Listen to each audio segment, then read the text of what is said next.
Leonardo comiendo en Times Square.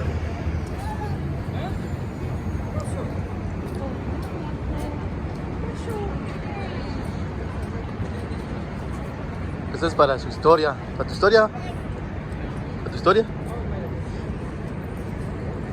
Ahí anda Batman de Times Square.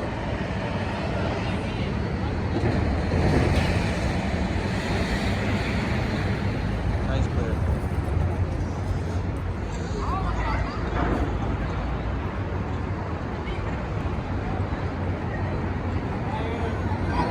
Esto se mirará mejor de noche.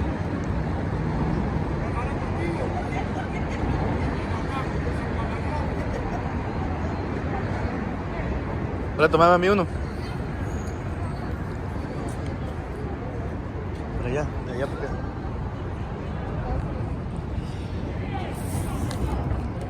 Aquí comiendo nosotros unos taquitos.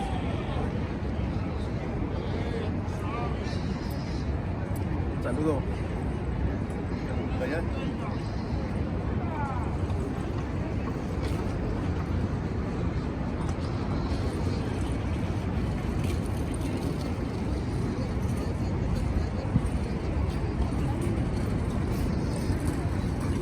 Ya.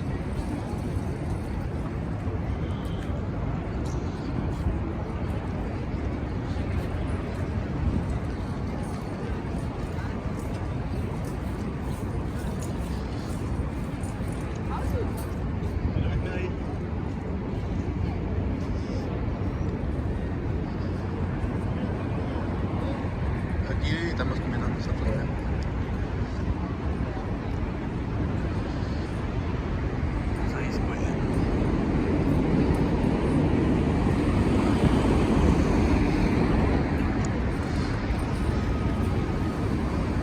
La verdad, ya recorrí todo lo que es Nueva York, así que sueño cumplido,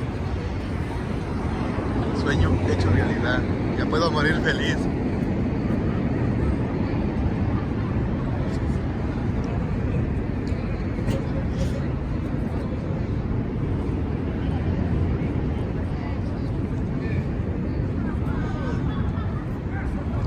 Batman de Times. Ese vato le pueden encontrar por sus redes sociales. Desde en YouTube se llama Batman Times Square. Él sacó un video con Luisito Comunica en una entrevista y pues aquí lo viene a encontrar. Y también le pueden buscar como en el video de Luisito Comunica también. Así que hasta pronto.